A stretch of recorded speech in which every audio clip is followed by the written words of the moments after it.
Je reconnais maintenant Monsieur le député de Nicolet-Yamaska pour 5 minutes, sachant que vous avez eu le consentement. Oui, bien d'ailleurs, merci aux collègues pour le consentement. Il fallait s'inscrire dans les 10 premières minutes et j'ai dépassé. Donc, tout d'abord, je veux dire que je vais appuyer cette motion, même si je trouve qu'elle ne va pas assez loin. Elle va cependant dans la bonne direction, parce que jusqu'à tout récemment, la porte était ouverte à 3 000 $ pour tenter d'influencer, et je le dis dans ces termes-là, tenter d'influencer la politique au Québec à coup de dons de 3 000 $. La porte a été refermée récemment à 1 000 $ et je considère, et Option nationale considère qu'on devrait complètement refermer cette porte à 0 $. Donc, tout don privé devrait être complètement interdit.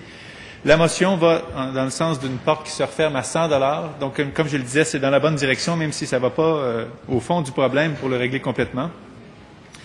Et pour revenir un peu sur ce que le député de Verdun disait, moi, je considère qu'il n'y a personne vraiment qui donne de l'argent à un parti politique par pur amour de la démocratie.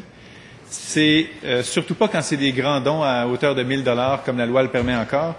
Et si c'était le cas que tout le monde donnait par amour pour la démocratie, bien, ça veut dire que l'amour est fort variable parce que le Parti libéral, pour le nommer, double son financement quand il est au pouvoir par rapport à quand il est dans l'opposition. Donc, je ne vois pas en quoi le fait d'être au pouvoir fait soudainement augmenter l'amour pour la démocratie auprès de tous les donateurs du Parti libéral. Et le député de Verdun a aussi dit quelque chose qui m'a un peu fait sursauter quand il a dit qu'il fallait que la limite maximale demeure assez haute pour que les gens plus fortunés puissent donner plus. Ce qui fait implicitement l'hypothèse que dans notre système démocratique, les gens plus fortunés devraient faire passer leurs idées avant ceux qui ont moins de moyens, puisqu'évidemment, si tous les gens fortunés souhaitaient par exemple une baisse d'impôts pour ne pas en payer, pourrait influencer le parti qui suggère des baisses d'impôts avec des dons de beaucoup supérieurs à la classe moyenne, disons, qui ne pourrait pas financer le parti adverse au même niveau. Donc, c'est un peu un détournement de démocratie de dire que les gens plus fortunés peuvent donner plus à un parti pour soutenir leurs idées. Et le député de Verdun aussi soulignait le fait que quand on peut aller chercher de l'argent auprès de nos membres, ça nous rapproche de notre base.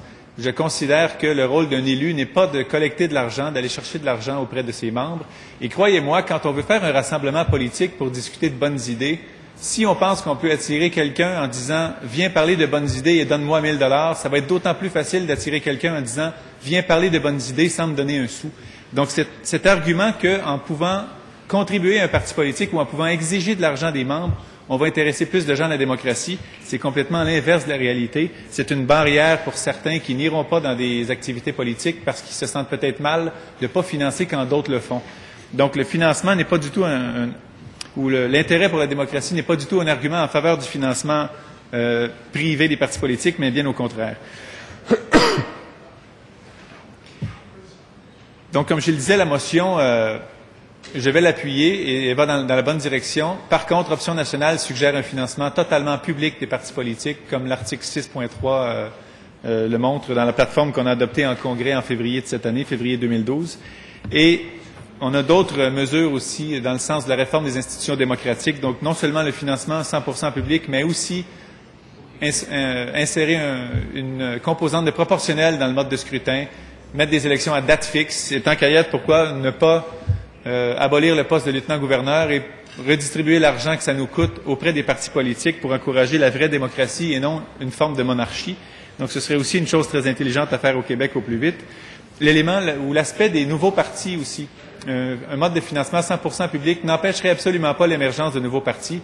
On pourrait très bien mettre en place un système de financement minimal, un système de financement de base minimale qui pourrait être obtenu par exemple, le dépôt de X nombre de signatures. Tout comme pour l'instant, pour être reconnu comme parti officiel, il faut récolter des signatures et des appuis populaires.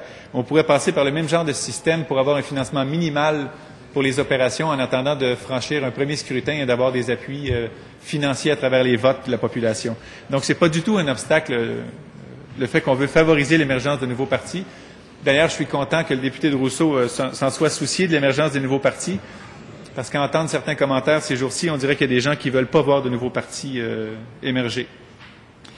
Et revenir aussi sur un élément qui est très, très important pour les contribuables, j'imagine, un financement 100% public des partis politiques au Québec coûterait moins cher aux contribuables en bout de ligne et beaucoup moins cher parce que cette collusion-là dont on parle dans les médias, cette corruption-là apparente, vient du fait qu'on pouvait donner massivement à un parti politique et s'attendre à un retour d'ascenseur, alors qu'avec un financement public, ce ne serait plus possible de le faire. Et ça vaut des centaines de millions en économie pour le Trésor public. Donc, le financement public des partis politiques est de loin la chose à faire au Québec. Merci, Madame la Présidente. Alors, je vous remercie, Monsieur le député Denis Collet-Yamaska.